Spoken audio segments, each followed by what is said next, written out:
It was May of last year, and I had just signed a lease on a new house. It turns out the refrigerator was not the subject of a deal. I will spend most of my money on the house, so I started looking for a cheap one at garage sales. I haven't found anything this way. Therefore, I went to Craigslist. After only 10 minutes, a person appeared not far from me. I called the number and a nice woman answered. She said the refrigerator was still for sale, but she couldn't guarantee it would still be there when I arrived. So against my better judgment, I asked him about PayPal and sent him $75. She sent me an email confirming that she had received the money, and we set a date for me to pick it up. That Saturday, I texted him to let him know I was on my way. The house was a beautiful ranch-style house, probably built in the 80s. I knocked on the door, and this hot girl with brown hair and a very short haircut answered. After choosing fieldwork, I asked her about Sunny, and she said it was her, and took me inside. I have no reason to worry. Just like the outside, the house is well finished and smells clean. We chatted for a few minutes until a tall guy, at least 6'5", covered in tattoos, appeared from the kitchen. She introduced me as John, her boyfriend, and told me he was going to take me to the refrigerator. She disappeared behind the house and I never saw her again. John led me through the kitchen to the garage door. He opened the door and pointed to the refrigerator. He was in front of me, almost sitting against the high door. I could barely see it because the garage was so dark. I asked him if he had a light, but he said it was broken and they hadn't had a chance to fix it. It's not serious. He had to open the high door so I couldn't get out. Anyway, I asked him to pick it up, but he said it was also broken. He apologized. I was just about to present it to the House of Commons. This upsets me, but I have no other choice, right now. There was a bit of light coming from inside the house. It must have done that. I took 2, maybe 3 steps into the garage before realizing there was plastic on the floor. I looked down and saw it covering the entire floor. That's when I started to worry. I don't see any reason why I should be there except that I would stop walking. John's shadow began to get closer. Then, in the left corner, I heard shuffling. Everything in me speaks of leaving. Suddenly I turned around and quickly went back to open the door. I was surprised that John was so close to me, but I continued. I snuck up to him and said, I left the stroller in the truck, and I'll be right back. Not far away there was a cart, leaning against the wall. He pointed at it and was about to say something, but I didn't stop. When I was sure he was no longer behind me, I ran the rest of the way to my truck door. I jumped in and out of there. I don't know what happened after that. I received a few messages from Dawn, but posted them without reading them. When I got home, I logged on to Craigslist to report them. I was shocked to see that the list was gone. I looked around for another 30 minutes to make sure they deleted it immediately. I also called the police and reported it. They seemed a bit skeptical about my request but promised to check. I never heard from them again and I didn't care. I'm alive and that's enough for me. For the $75, I have no chance of asking for a refund, and it's not worth getting involved with these monsters anymore. Since then I haven't gone there anymore. The whole system seems dangerous to me these days. Anyway, a week later I got lucky and a thrift store in my neighborhood had a used refrigerator. It costs $100, but it's much nicer than this one. And in conclusion, I don't want to mislead people. I don't think Craigslist is dangerous and it's free. Thousands of people collect their belongings every day without any problems. But after what happened to me, I don't think it's worth it. However, if you find anything on the site, just be careful. Bring a friend when picking them up if you can meet in a public place during the day. But more importantly, use your head and the situation may seem fuzzy and could be the difference between life and death. This may seem strange to some, but I collect VHS movies. My collection currently has over 1,000 pieces and is growing every day. I spend my weekends searching thrift stores and online sellers for cool and hard-to-find cassettes.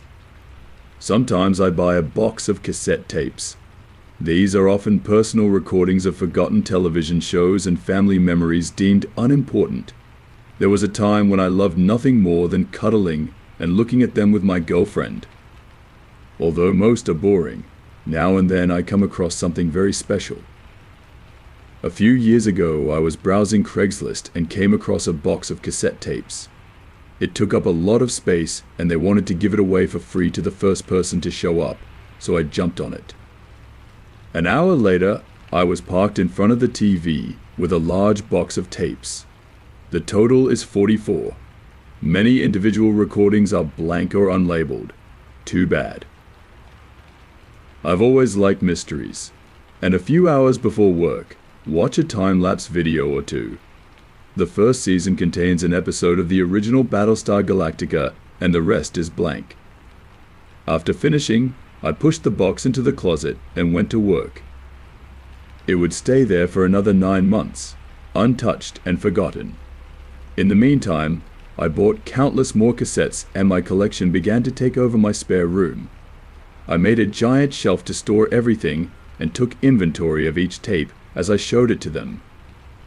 That's how I remember the box in my closet. When I realized I hadn't watched every tape, I booked an evening with my girlfriend to watch it. I remember that night like it was yesterday. My friend Brittany arrived shortly after 7 p.m. We cooked dinner together and had Butterfinger ice cream for dessert. Around 9 o'clock, we curled up and started the first tape. Over the next few hours, we watch a primetime NBC clip from 1987, 3 HBO movies, and a wedding from 1991. Brittany especially liked that one. The fourth tape is also a marriage. I watched as much as I could before choosing to pee and smoke. As I walked away, she was completely absorbed in the ceremony. After hitting my head, I snuck out onto the porch to smoke. It only takes 5 minutes. Before returning to the room, I got more water. I was doing that when I heard Brittany scream my name.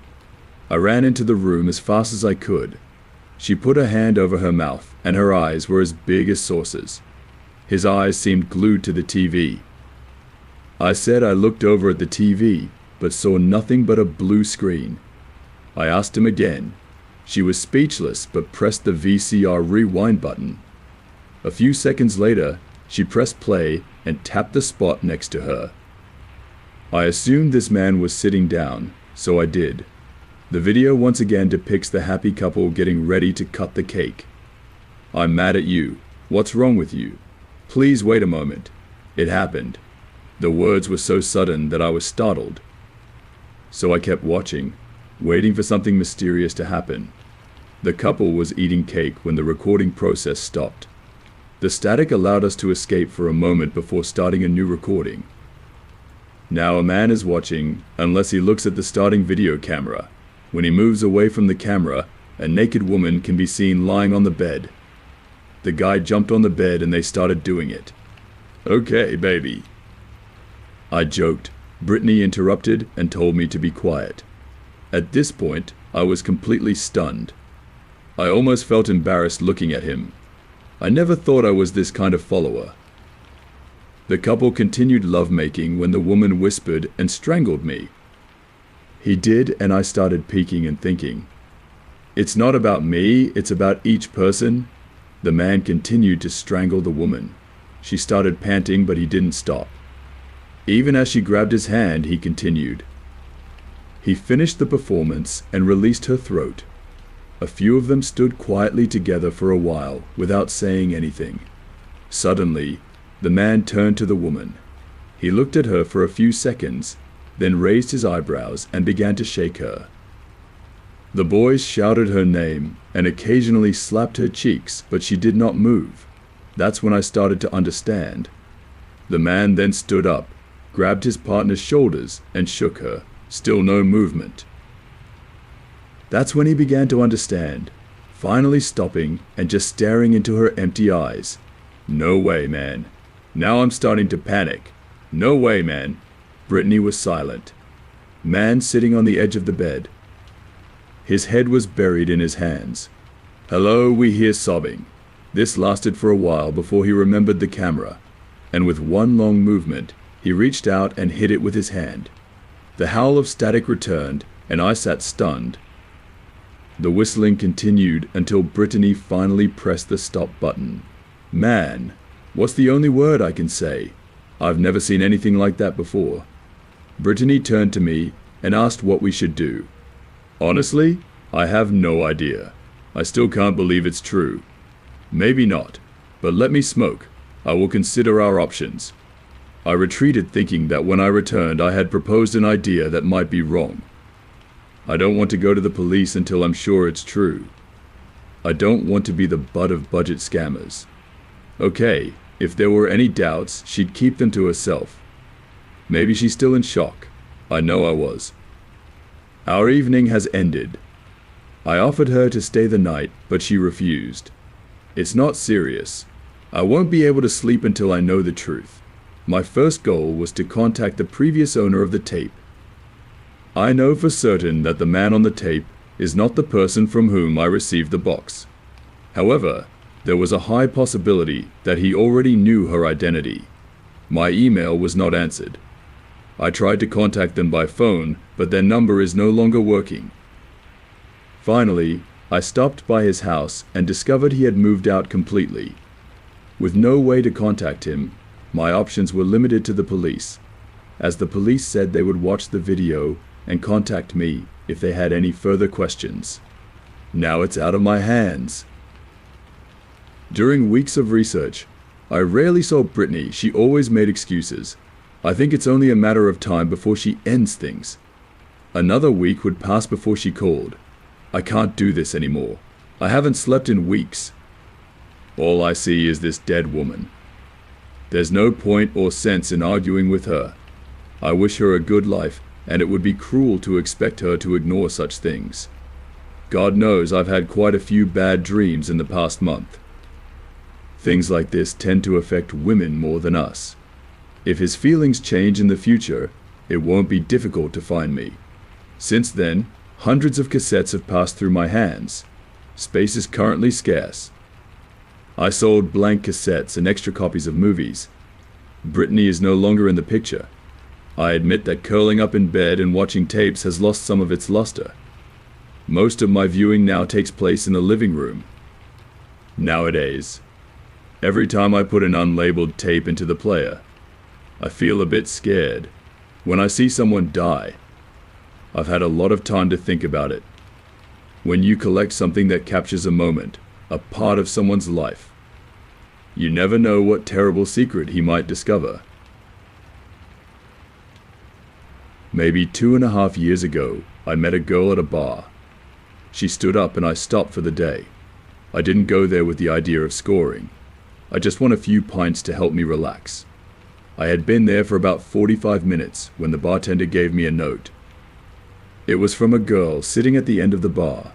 She asked me to sit at the table with her so we could talk. My curiosity was piqued, so I checked my rights and locked eyes with perhaps the most beautiful woman I'd ever seen. I think maybe I accidentally received this message. There was no way such a tough girl would care enough about me to make sure I pointed out that note, and that mouth was made for me. Then I pointed at myself. To my surprise, she agreed. And that's where our evening began. I chose a quiet table in the corner and she sat with me. We introduced ourselves before moving on to small talk. Her name is Amber and she is 25 years old. Up close, she was even more beautiful. I asked her why she wrote that note. I'm really curious. Even though I'm not a pedestrian, I'm still not at his level. The possibility that I had been deceived occurred to me, so I asked if it was a joke, but she said no. This wasn't the first time my friends thought it was funny, and a girl liked me. They taped letters to my windshield at least twice, claiming to be from a secret admirer. I have never fallen into the trap.